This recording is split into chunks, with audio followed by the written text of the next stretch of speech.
physicality, just guys, get excited your receivers in those matchups and see that look against Notre Dame. Yeah, Al Golden does a great job at their defense. They mix and match their coverages. I think they're one of the top pass defenses in the country. And it shows, and I think they're really well coordinated. Their front and their back end work really, really well. And that's a challenge that we're going to have on Monday night. Folks, we do have a number of people on Zoom as well. I'm going to try to get to. I'm going to have to limit you to one question, at least for starters. Pat Murphy, 24 sports. When you look back at the Texas game, what were they doing in your more technical eyes to kind of cut down on what Jeremiah was able to do? Obviously, Cornell got free a couple times, but just what was successful about Texas's secondary? Yeah, I think they rolled some things to Jeremiah, to try to take him away. Some bracket coverages, guy inside, guy outside, guy over the top, and Will did a great job of diagnosing what they were doing. And I think Cornell had a huge game for us. Mick had 5, Cornell had 7. I thought the tight ends, the combination of G and Will did a great job, and then obviously the backfield. So the beauty of what we have here is that we have more than one weapon. So I think the quarterback has to make really good decisions on what they're trying to take away, and then adjust accordingly. And I think Will did a really good job of that. So Austin Moore, podcast. Chip, did you say that you gave Will a hard time over the headset after he tripped on the fourth down run? I could have. You don't have to tell me what you said. How much is that? Can you normally lighten the mood? Is it always just a play call straight in? What are the communications like? It depends. He can't respond, so I can say whatever I want. It's kind of like being married. It's reversed. So. Do you take that opportunity much to maybe ever lighten the mood, or? It all depends on the situation. I can't really pinpoint one thing or another. It was a huge play for us. It was 4th and 2. We had to convert, keep the drive alive. And I talked to him, but it wasn't the next play. It was, in between series, we had an opportunity to chat about that because we still had to go down and score. So, Rob Aller, Columbus Dispatch. Yeah, hold on. I got to finish texting his wife. What he just said. Big picture. Are you happy for what's happened to Ryan Day after what he's gone through? You guys are friends. You guys are close. Just can you speak to? I know coaches sign up for the deal. Yeah. But you got to be really happy for him. Yeah, I am, and I think the one thing that knowing him for so long, I'm not surprised. I told him a long time ago he was built for this. He understands the gravity of what you have to do to be a head coach here. And I think he's handled it tremendously. He's the same person every day. I think the consistency and how he shows up here every day and what his mission is and how he drives this entire program, coaches, people in the building, players, whatever, is very, very evident. And we get a chance to play one more game, and that's what the mantra has been since the last game of the regular season. We got to keep this group together, and everything he's talked about since that day, we've done. So, we got to continue it. You sense a load off his shoulders. I mean, and did you see after? No. Okay. I do not sense any load off his shoulders right now. Maybe ask me that question next Tuesday, but I do not sense any load off of his shoulders right now. No. Far left, Whitney Harding, WCMH. Chip, you mentioned the tight ends. You guys have been using that 12 personnel a little bit. What do you like about that, and how important is that going to be against a very physical defense like Notre Dame has? Yeah, I think it depends on how the other team deploys when you put that in the game. So there's always a response to. We put a personnel grouping in. They have an opportunity to match that personnel. They have an opportunity to say, hey, we're going to play it in this grouping. And then do we think that matchup is favorable to us or is it favorable to them? So, I think when you look at how Notre Dame does it, they're good, and I think that would be an interesting matchup along with our 11 personnel and along with some of our other personnel groupings. And that's part of the game that goes on with it. So, but we'll see how they decide that they're going to handle it. And if it's how we thought it was going to be, then maybe we'll continue that. But if it may not be what we thought it was going to be, and then we say, all right, that's not probably a personnel group we're going to use today. Stephen Beans, Cleveland.com. You guys have been rotating Luke almost in a technical really hard spots. I think Luke played every snap at left guard. Just seeing him extended snaps, what do you think he graded out? I think Luke did a really nice job. I think part of the rotation part was us banged up a little bit. So, how much could we get from him? He's a warrior and gave us everything he had. So, those decisions on the reps of what we're going to do with guys will be based on, where's our health when we get to next Sunday and Monday. We'll get to talk about that. But I thought Luke extended playing snaps in really good. Dr. Berry. Yes. Coach, they tried schools on defense, ranked second and 3 behind Ohio State. Just how big of a challenge is it? And when you have a defense, you can be in a game. Yeah, obviously. And I think he's proven that, and that's why we're here. But they do an outstanding job, and they've got some real veteran leaders, Cross and Kaiser, I think, have been there. This is year 6 for both those guys. Watson, the secondary, has been around for a long time. So they've got depth, up front, second level and third level. They're really smart. Like, you can watch their communication that goes on during the play, and you can see how in tune they are to what the coaching staff is asking them to do. So that's a huge challenge for us on them. It's a really, really well-coached defense that has some really good players that have played a lot of football. I think both teams have guys that have played a lot of football, and that experience has shown through the playoffs. Spencer Holbrook, let me roll. When you see Will make the mistake they made on the first drive of the second half, trying to get the ball to Jeremiah, is that an aggressive mistake for Will? And when you're trying to get the ball to Jeremiah and trying to involve your best players, like, you're not excusing something like that, because they're almost like, okay, like, we were trying to get the ball there and kind of understand why he did what he did. Yeah, he just didn't see the linebacker underneath in the coverage. He read the top of the coverage really well. He didn't see the underneath part of the coverage. So we discussed it just like we normally do between each series about what just transpired and then what are we going to do next. And the one thing about Will is he owns everything he does. Because if you don't own it, then you're going to make the same mistake again because you don't realize how you did it. He knew right away. He just didn't see the linebacker. We felt like the top of the coverage was deep enough, and Jeremiah had pushed them off where he could throw that ball to him, but he didn't spot the underneath coverage. So, it's something he'll learn from it. The one thing I love about Will, he usually doesn't make the same mistake twice. So, let's hope he has it out of his system. Cameron T. Roberts, Athletic. They obviously extra season, probably one of the best country that Morrison and he's not been out all year. Leonard Moore stepped up pretty well against Wisconsin. Just curious your thoughts on him and what that whole secondary does. Yeah, I think the whole secondary, you look at how much man they play, and the reason they do it is because they can, and no one's really exploited that with them. So I think they all can cover, so it's not like, well, just stay away from him and throw against this guy. I think all of them are really, really skilled. And I think how coordinated it is with the whole group, that they all have an understanding of where they're supposed to be when they're supposed to be there, and they do a really good job with it. So I know they did a corner early in the season, but they've seemed to just continue to roll on defense, and the statistics will show you that. Dave Holmes, WHAC. Yeah, Chip, all year when you're prepping a game, there's another game, 2, 7 more games down the road. This is the last one, win or lose. I'm curious, does that change anything in preparation, play design, snap distribution? Is there anything different about knowing that you have no games left after this? That's a good question. I don't think we've talked about that one yet, but we certainly save things going into games saying, oh, this is a really good deal. Let's not run it because we want to run it 3 or 4 games down the road. You don't know who you're going to have and what you're going to do. You make a decision based upon the personnel that's available that week, and then what's going to help you in the football game. And those are the same decisions that are being made now. So snap count going into a game, we don't really talk about that. The only time that ever comes up is when you're up and you're starting to think about substituting. So if the score is 42-7 in the third, when are we going to get out and when are we going to get stuff out? Because you hate to lose a guy when the score is 42-7, in a game, because we do have multiple games to play after that. But that's the only one I've really talked about. Dylan Davis. After the game, Ryan talked about that experience and it was so far from he's not even throwing you guys in practice. So what went into the decision to dial out of there in that situation? Well, honestly, there was 29 seconds to go in the first half, and we were on our 25-yard line. So let's see if we can get something here on the first play. If we can, then we'll get into 2-minute mode. But if we can't, then you're probably going to take a knee and go in at halftime. So we thought it was a safe play to run and see if we could pop something. And obviously it worked. But it worked because Trey's a pretty good player. So if you can get him into open spaces like we did, he can stick his foot in the ground and get north and south really, really fast. Dylan, Noah Weisskopf, Landry.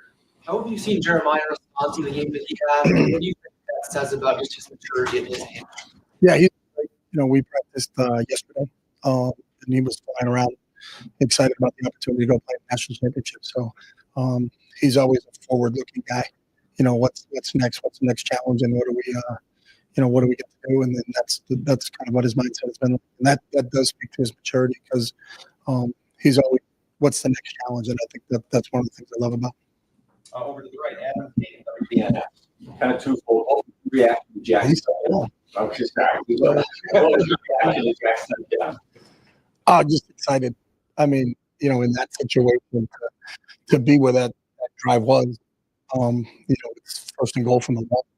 After back-to-back penalties, and then you're in a one-score game. They're tying it up. We're talking about when we get the ball back, how much time is left on the clock, and then what can we do in regulation? And then for that whole series of plays, just kind of watching them unfold and what happened. But for Jack and the impact that he has on this program, and to see that whole thing kind of just out, it was kind of a storybook happening right in front of you. It was anytime our defense can score or we can return punts for touchdowns, offensive guys get really excited. Joey Kaufman, Dispatch. How much, or at all, have you watched Masters game against Notre Dame? Is there anything they did in their coverage of Marvin Tip, 3 catches that would be a couple of might take away from that? I don't think we looked at it that way, but we looked at that game and we looked at every game they played this year. So, they played maybe every game they played. So it's not like they're doing something special in one game or another game. So, and they played some good receivers. There's teams they played that have some really talented receivers, and they've done a great job against everybody, whether it's Louisville, SC, people that throw the ball all over the place. They still have done a great job in coverage, and the numbers will tell you that. So, we got to be prepared for all coverages. And that's the other thing they do. They don't just play one coverage. So, they're going to mix it up. They try to keep you off balance. They try to keep the quarterback guessing. They bring different blitzes and attack your pressures in a really good manner. I think Al's background as an NFL guy, being with the Lions and being with the Bengals has really shown there's a lot of NFL concepts that he's running there.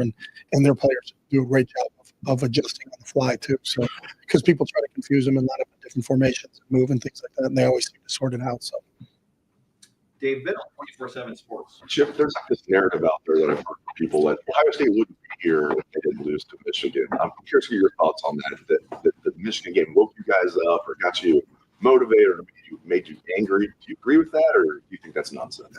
I've learned a long time ago as a coach that I'm not into narratives. So, I think we live in a week-to-week world, and that's how we've always approached things. And I think our week-to-week is just – it's the beginning of the week, and what do we do on a Monday? What's a Monday look like? What's a Tuesday look like? What's a Wednesday look like? How's your preparation? All those other things. And you go play the game, and you got about 20 hours to adjust to what happened, whether it was a win, or whether it was a loss, and then you move on to the next game. So the narrative part of it isn't something I think coaches really talk about. That this set up that, set up this. That's you guys are the experts at writing narratives.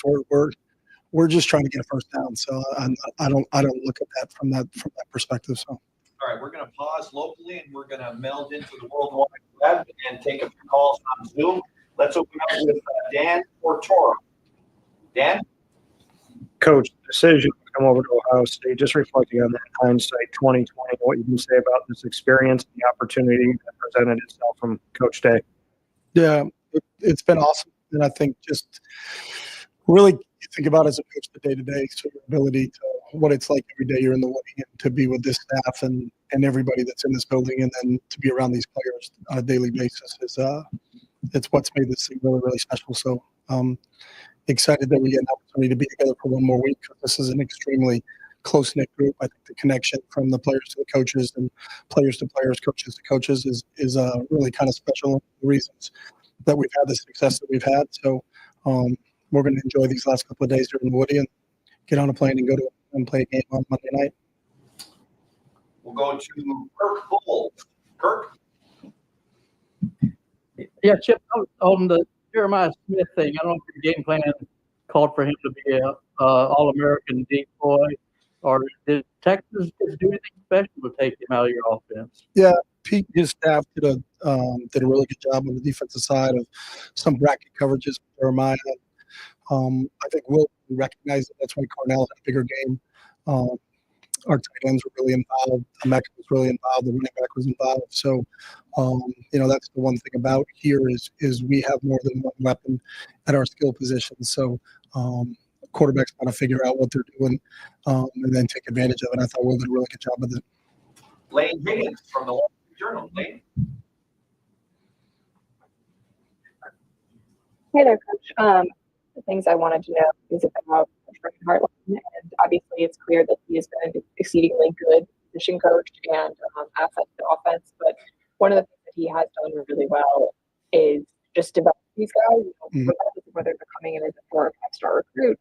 He's sort of pulled more out of them. So, given that you've been around many different types of position coaches in your time, what does Coach Hartline do that's different or that makes him so good at that specific aspect of his job?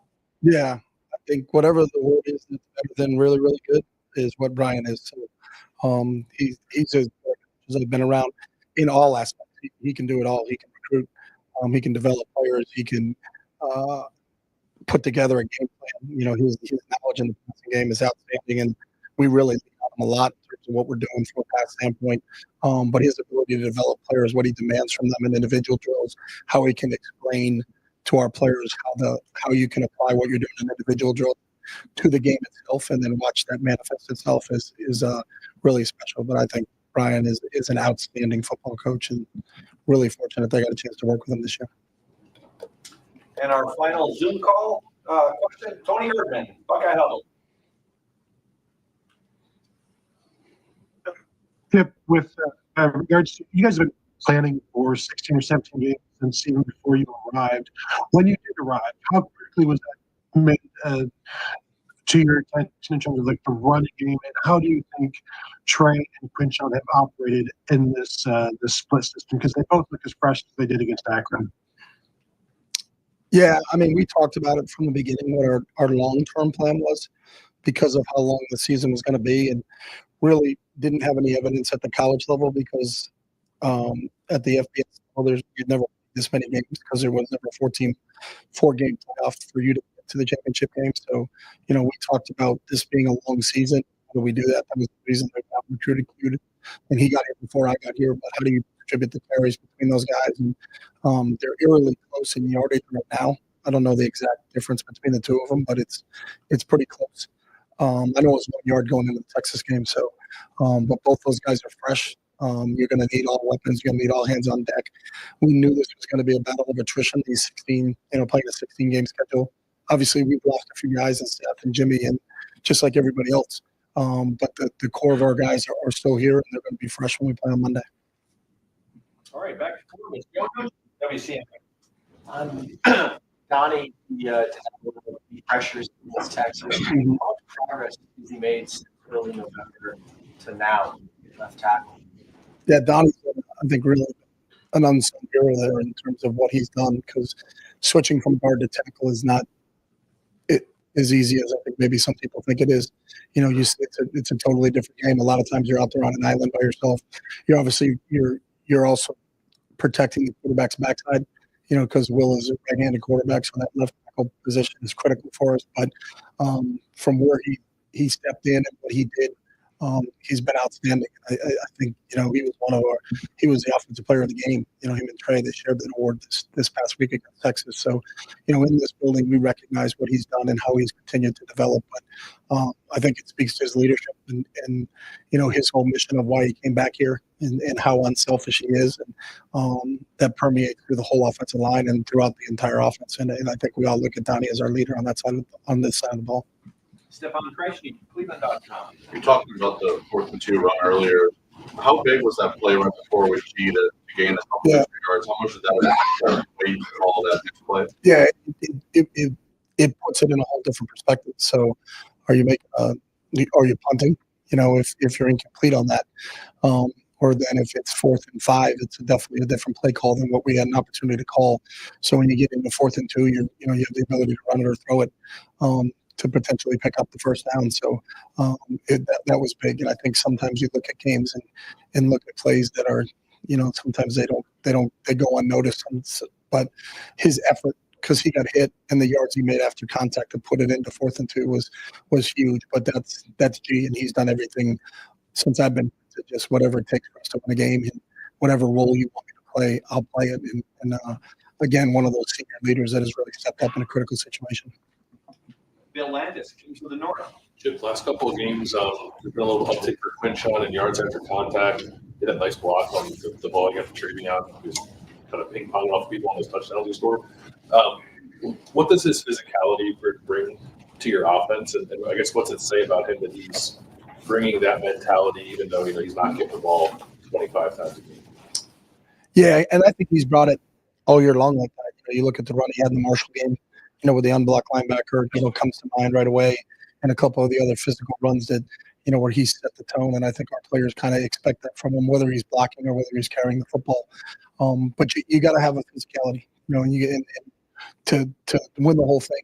You're not going to by being a passive group. And I think it just sets the tone and shows everybody else that, what those guys are going to do. You look at his block on Trey's run on that play on Friday night against Texas was reminiscent of the block that Trey had for him against Penn State. I think that it speaks volumes to both those guys, that whether they're blocking for each other or they're carrying the football in a critical situation down in the red zone.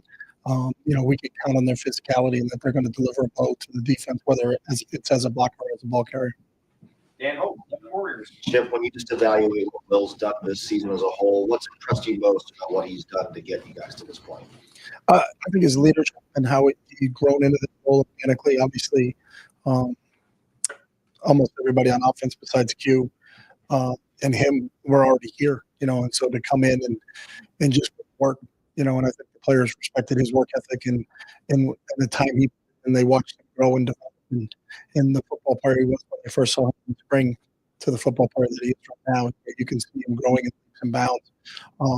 He fit in great with all of his teammates, but they know things behind the doors, how hard he works at the game, how much he studies football, how he puts ourselves and gives us an opportunity because he handles a lot of checks for us and we do a lot of things at the line of scrimmage because he can have that on his plate and he can handle it. And I think his decision making has really allowed us to do a lot of different things, both running and pass-wise in game. So watching him continue each week we can put more on his plate. And so we're never going to be a play behind because he can put us in the right situation.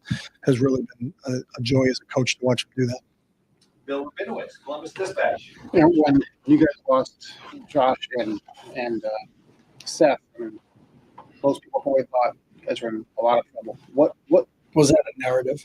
Yes, very much so. Thank goodness we were just day to day. What did you do and Justin and Ryan and the players do to kind of get it together and not be a liability? I mean, it's schematically, mentally, whatever it might have been. Yeah, it's a combination of all of it. When you now have different players, different personnel pieces in there, what do they do well and how do we actuate that? And then how do we kind of protect maybe what a weakness is on those guys because you got two different guys in there. So, it wasn't at the same time with both those guys. So there was a transition there for a little bit when Jimmy went down and Donnie moved out and Carson jumped in at guard and Seth was still there, really kind of running the show. And I think kind of helped us weather that storm initially.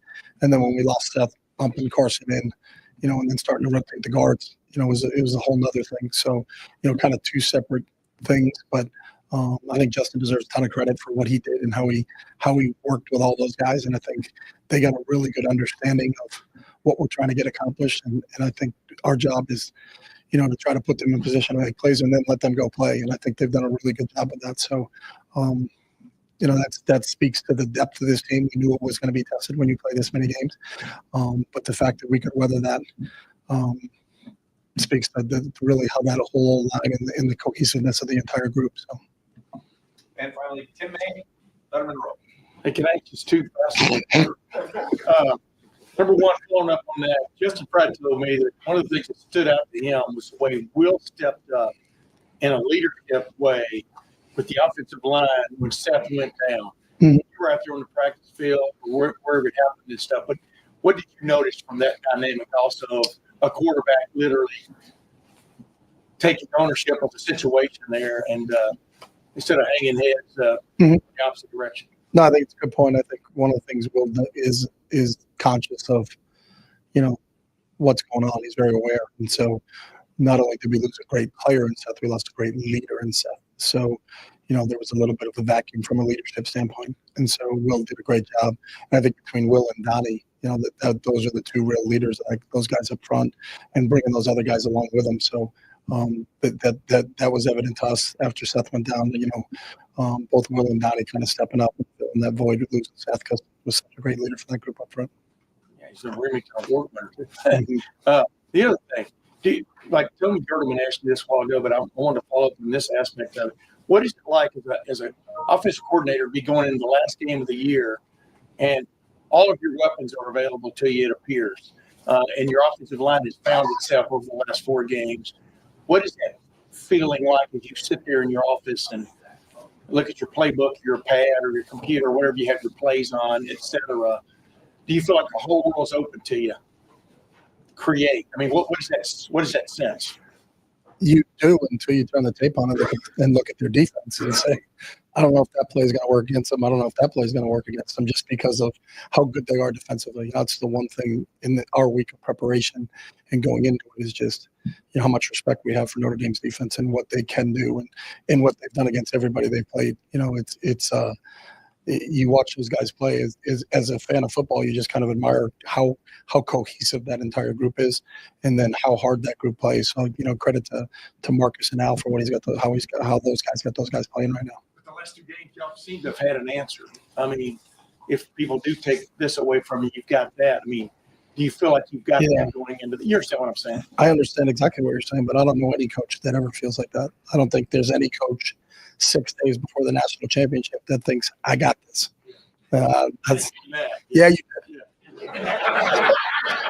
did. Not everybody has Jeremiah Smith, Cornell Tate, and Mecca, for example. I know, and we're really, really, really happy that we have them. But we also have great respect for who we're going against, and it's going to be a battle. And I think that's the great part of it. You have the 2 best teams in football playing against each other. And it wasn't voted on that these 2 teams play. It was earned by both teams. So, it's an opportunity to go against Marcus and Allen, what they're going to put out there defensively, and then those players. You watch Cross and Kaiser and Watts and the rest of that group play. As a fan, I admire how hard that group plays on defense. So, and if you're a competitor, that's what you want to play against. You really want to get an opportunity to play against the best. So we played 2 SEC teams and got an opportunity to beat them.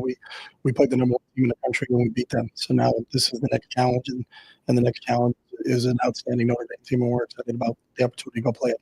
Coach, thank you very much. Thank you. All right, folks, we'll be back momentarily with Coach Knowles.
We'll open up the floor.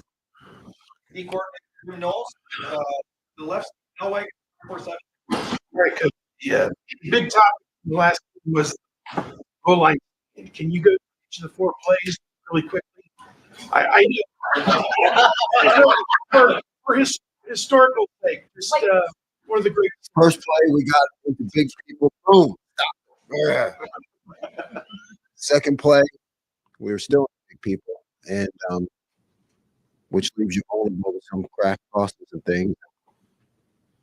Our guys practiced it. They read it. Caleb Downs pulled his trigger exceptionally, and everybody rallied. Third play, we were in a red zone coverage that we haven't used before, so I think we had a good thing there. And Jack actually got pressure on that play, and we had all the routes covered. And then I decided to stay in the same call in the next play, and it worked. Play JT, man. Just You know, that's what yeah. That's what that's how you just playing on a bad ankle and just dominated the block and got off the block and made the play. No, White's got a philanthropy. We've talked a lot this season with the offense, especially about pacing itself. How has that affected the defense throughout the course of the year? Oh, it's huge. It's huge. You know, I've been in situations where, you know, your offense is hurry up and trying to get as many plays as possible. That can take its toll over the course of the season on a defense. And, you know, Coach Day with a lot of forethought, you know, about a long season. Really a great strategy, and it's helped us a bunch. Dave Holmes, WHAC. Yeah, I mean, when they look at Notre Dame, I know you're not worried about their defense, but you have the top 2 least scoring defenses, 2 top 10 defenses overall. You come in here, hoodie, drinking coffee, looking old school football. I mean, do you embrace a game like this? I mean, a potential 14-10 championship game, or what do you think about 2 hard defenses facing off? Yeah, I think it's important to recognize that. That's how I said with our guys, you know, we have to outplay their defense. You know, they're obviously very good in all aspects and in that area. So, you know, our mantra has been, since I've got here, to be able to win games on defense. So, yeah, we embrace it. Adam King, WBNS. You talk so often about how when the offense gets going, it allows you to call more aggressively. How helpful is it for you and maybe your goal, guys, to allow the offense to be aggressive, to go out there and set the tone on defense so that they can do what they want? Yeah, that's always a goal. I mean, it's always been a goal since I got here that everyone can look at the defense and know no matter what the situation is in the game, we're going to be okay. You know, fans, you men, and everyone we want everyone to have that confidence in the defense. And I know that when an offense has that confidence in the defense, they can be more aggressive. Wendy Hardy, WCMH. Jim, one thing that Texas did very well, and it was Starks just really great at, is the screen game. Is that something that you expect could be used against you again? And what is it about that they were able to exploit so well? Yeah, I do, and they're really good at it. You know, screens are hard. That's why people run them. You know, you saw our offense was a pretty good one. They're difficult. They're hard on defenses. And you know, we do our best to get better at them and recognize them. But that's all you can do. You know, recognition is key. Pat Murphy, 24/7 Sports. Jim, kind of the second half of this year, but especially in the postseason, this D-line has really statistically made an impact. I know coming out of the Oregon game, you guys talked about that. What has maybe unlocked some of the potential that we knew was there, but now we're seeing statistical production go along with some deeper stuff? I think we've, you know, disguised our coverages better and able to put them in better situations to execute the pass rush. But they've been great. In my mind, they've been great, and they're always doing their job. Sometimes the numbers don't show that, but it's nice as a coach to see them get their due. Stephen Mead, Playbook.com. Your first play as a Ohio State's defensive coordinator sending kids over on a blitz against this very team. And it felt like over the last 3 years, it's been you trying to find that balance ever since of when to be aggressive, when to maybe scale back. And there's been wins and losses where that's always the question. As you get back on this field with this team, it's kind of a full circle moment. Do you feel like you as a play caller have found that balance, but also the personnel that you're putting out there has allowed you to maybe maximize whatever you're calling it down on a play-by-play basis? Yeah, constant. It's just constant. I don't think I ever feel good about it. That's why I keep working. I won't take any days off. It's just you're always fighting for that balance. And yeah, I don't remember all the plays, but I remember that one. I mean, we hit the quarterback right in his face and then missed the tackle, right? And it went a long ways. Then we held him to a field goal. Yeah, but it's just constant work. Spencer Holbrook, Letterman Roll. Jim, it looks like watching from March that Jordan Hancock's played really, really well. Where have you seen him take the biggest jump? And do you think that probably his game has kind of allowed Jordan to? Yeah. Yeah, I'm glad you noticed that. Jordan Hancock had a great game last game. I don't know how much it shows up, but I'm glad you noticed it because he was really exceptional. And yeah, I do believe it's played more into his skills to be able to do some different things with him. He's really embraced it, and you just see him getting better every week. Cameron T. Robinson, The Athletic. Jim, you mentioned Caleb's trigger on that goal line play. I'm there's two things. How special is that to see him? I don't think there's probably any safety that can make that play with that quick of a trigger. And then two, how that transitions into how the work he puts in for the game. When they all go down to that. Yeah, it's just that's just who he is. You're right. He is exceptional. he makes those plays all the time. I mean, they show up, and it's because he's very talented, but he also studies and he recognizes the play before it happens. When you can be a player of his talent who also has the kind of work ethic that he has in preparation, you see things and you're able to react even faster. So very skilled, but also a great student of the game too. Tom Taveri, WBMS. So do you guys pay attention? I mean, you're ranked number one, you're ranked number two. Do you pay attention to that man and the bragging rights on the line? No, not really. We just every game takes its own form and shape, and the statistics they don't get you any sacks or TFLs or anything, going into the game. You got to earn it. So it's just a matter of executing the game plan and finding a way to win. That's a big deal. Dan Hope, Lebanon Warriors. The defensive line has had, I believe, 11 pass breakups in this CFP. How much of a point of emphasis has that been, and what do you think has allowed those guys to do so well in that specific area? Yeah, it's huge emphasis. Tips and overthrows, got to have those. Our guys know that. We repeat it. It's been a mantra since I've been here. And I think just seeing a lot of that hard work and habits of, matching the hand and things that we've worked on consistently. And Coach Johnson has worked on consistently since I've been here. I just think that's paying off. It's all about your habits. Bill Landis, Kings of the North. Jim, have you adapted at all how you guys want to defend, or I guess match personnel with 12 personnel? It just seems like you're not going to that 4-3 as often when teams put a second tight end on the field. That really depends on the game plan. Really depends on the game plan. So it's week to week. You've mentioned before, sometimes you face 12 personnel that doesn't play like 12 personnel.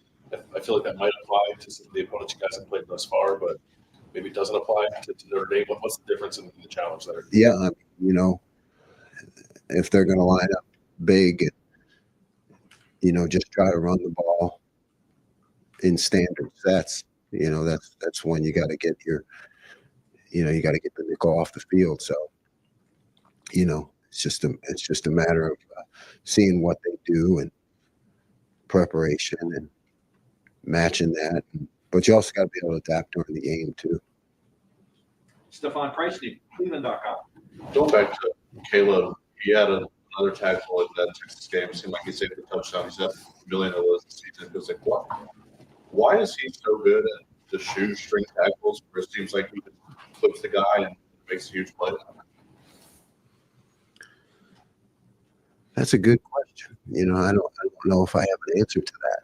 You know, it's great players make great plays. You know, you just count on him in those critical situations, and he's shown it time and time again. We'll go one more, then we'll hop back on the Zoom. Joe Nugent, WCMH. I got 2 quick ones, if that's all right. Is that all right? Yeah. If I have this right, I heard that you almost kind of predicted the Sawyer back and instead, like somebody made a comment about Texas going in here. You're like, well, hey, has that score yet? Yeah, I can't say I predicted the strip sack, but I mean, that'd be bold.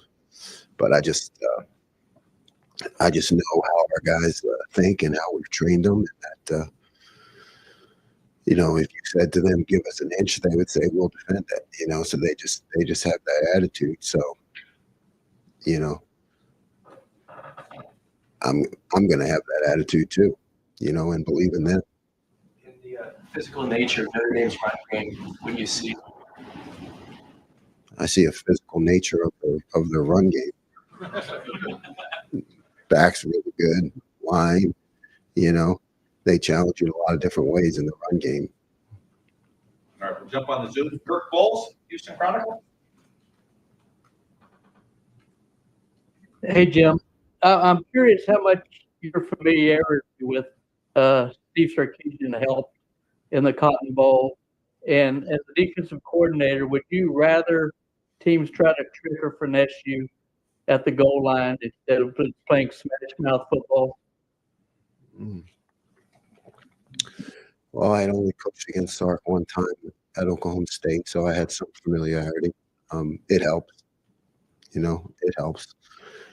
Would I rather have them smash mouth or trick? I don't know if I have an answer. I don't know if I have an answer to that. You know, I think when you see the tricks and you recognize them, you know, you have a real good shot to be successful. When it's just smash mouth, you know, it's a fight for every inch. So to me, it's a little bit less predictable when it's just smash mouth. Dan Tortora. Coach, obviously the strip sack and the return for the touchdown for Jack Sawyer puts him on the map to a lot of people around the country. But just what you can say about his day-to-day on and off the field lunch pail mentality, his faith, and who he's been to this team outside of just simply one play. Yeah, he's done it since I've gotten here. He's just a great young man, personality, respect, work, smiles, can be tough when it's time to be tough. He can have fun when it's time to have fun. He's the kind of guy you want to coach that you can always count on. Because if it's a fist fight, he'll fight.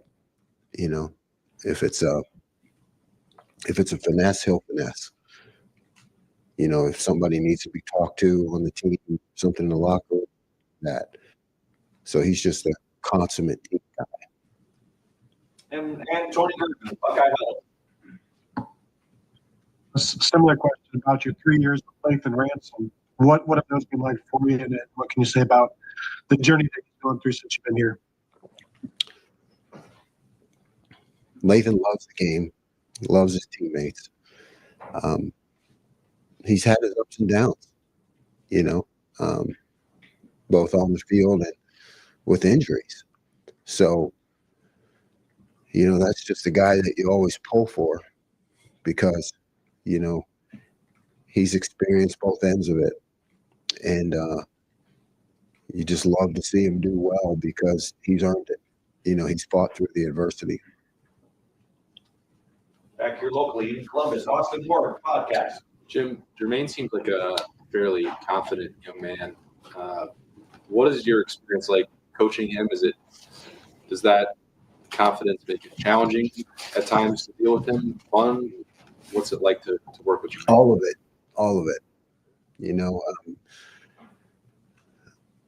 I like it. Again, I'm from Philly. So I like that confidence. But it's challenging. Yeah, Jermaine's one of those guys that if you say something to him in practice, he can bark back at you. Which I'm okay with. Because he's competitive. He's a competitor, and he is fun to be around. He's got personality. Bill Rabinowitz, Columbus Dispatch. I get two too, please. Not him, Jerry. Three now.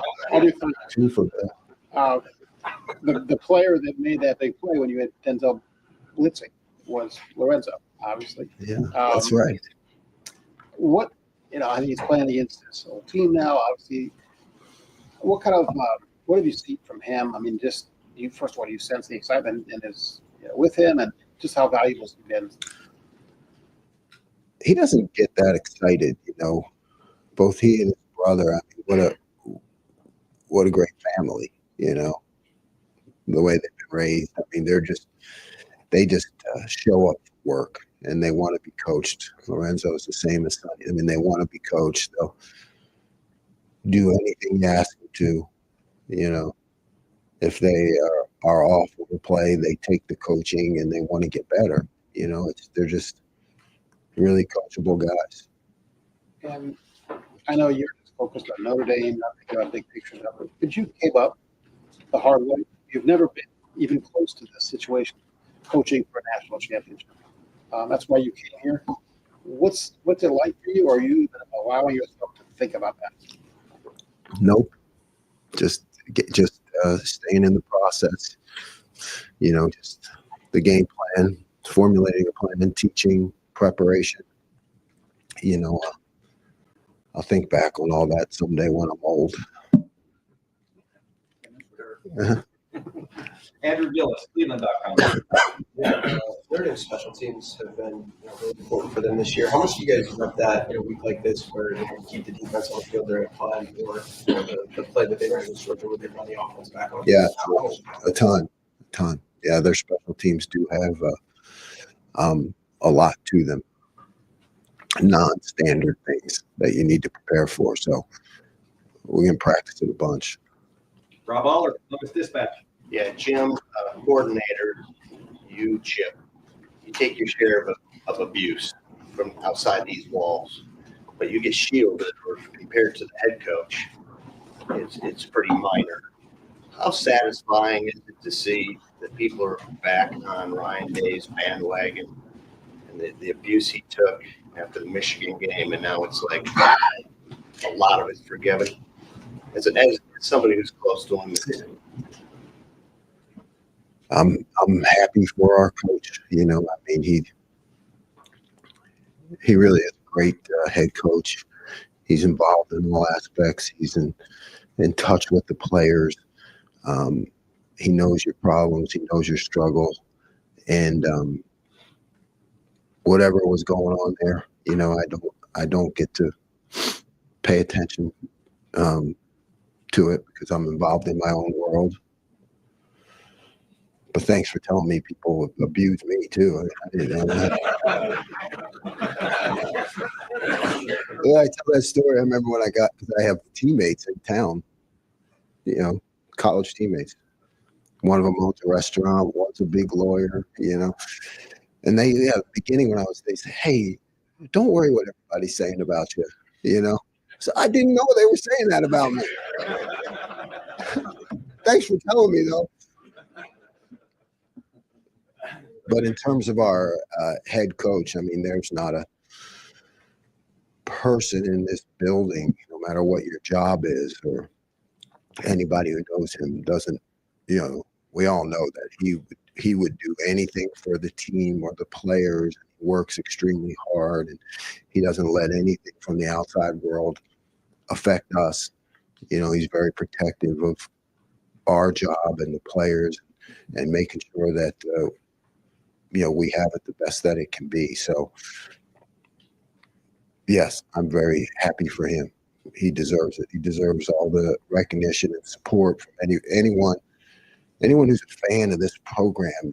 If you saw inside how Coach Day works and the feeling the players have for him, and how consistent he is and supportive, and then look at the players. I mean, we have really good kids,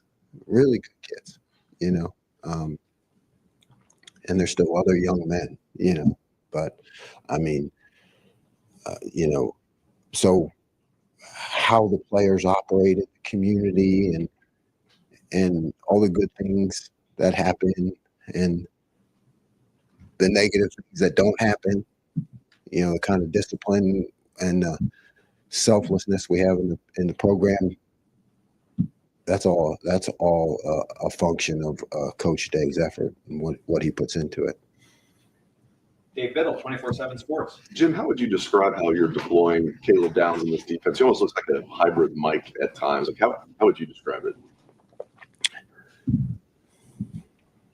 I'm not going to divulge any of that information. Well, okay, one follow-up then. How's Denzel Burke? I know on Sunday, Coach Day said that he expects him to play. What's the latest with Denzel? Yeah, as far as I know. And again, that's above my pay grade. But I mean, as far as I know, everything is good. Minor thing that he's working through.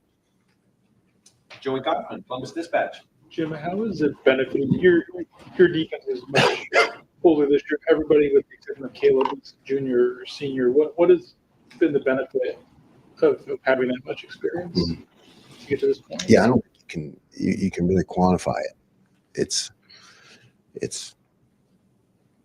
amazing. It would be hard to put it into actual words,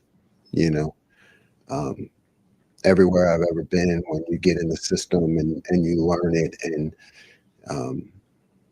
you can see what's happening or before it happens or why I'm calling things, it just pays off in dividends. So it's a veteran group I trust completely. Does it pay off, like, in terms of what sort of the recognition? Is it like week to week? Is it in game? Like, where do you? It's both. It's week to week. It's learning the game plan, why we're doing things. But then those they're always unscripted plays, right? That's what people need about the game. I mean, there are things you practice all week and they never happen, and then there are things that you didn't know were going to happen and they happen. So how they react to that and how they handle that is huge and much better with a veteran group. Stevie, I know I called on you once. You're Steve Hellwagon, 24/7 follow up. Very quick. How much does that cost? I don't know. I haven't got it, whatever it is. The Sawyer play, the right tackle doesn't appear to even, do much to stop him. Is that a case where you guys have worn them down over a 4-quarter game and in the battle of attrition kind of? I mean, he just doesn't even make a play there to try and stop him. I mean, is that what you guys talk about being a 4-quarter team? Yeah, I mean, I don't know. I don't. Yeah, I don't consider what they did. I consider Jack making a play. I never think about it from that. I don't think about it from that standpoint. But there is 4 quarters and what Coach Mick does in the weight room and everything that these guys prepare for. We knew that was going to be a slugfest, and we expect that this week that it's going to come down. First 2 games we got ahead, but let me tell you something. Texas is really good. They're really good, really good. We will wrap things up with Tim May, Latimer Rowe. Yeah, I don't mean to be smart aleck here, but Why are you read- always last? He's always last. Is that it? I know, I always get here late. Did you write on the bulletin board or the chalkboard where y'all being back? I mean, did that bother you? Oh, 2 routes for two-wheel touchdown? route. Yeah, thanks. They had 2 touchdowns, you know, I mean, Thanks. go ahead. I mean, Yeah, no, what's the lesson learned there, I guess? coach better. Yeah. That's the lesson learned. Need to coach the out better.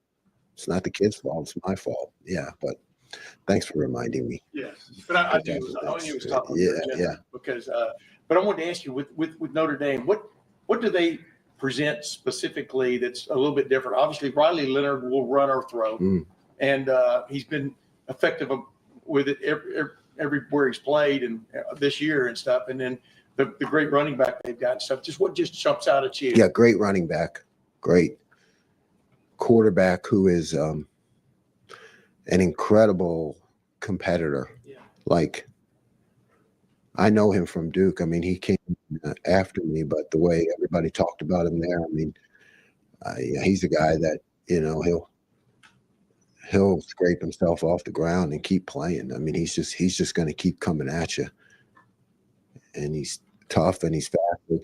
So you got the running back, but then you have that whole quarterback run game, which is different, and the scramble game where he makes a lot of plays.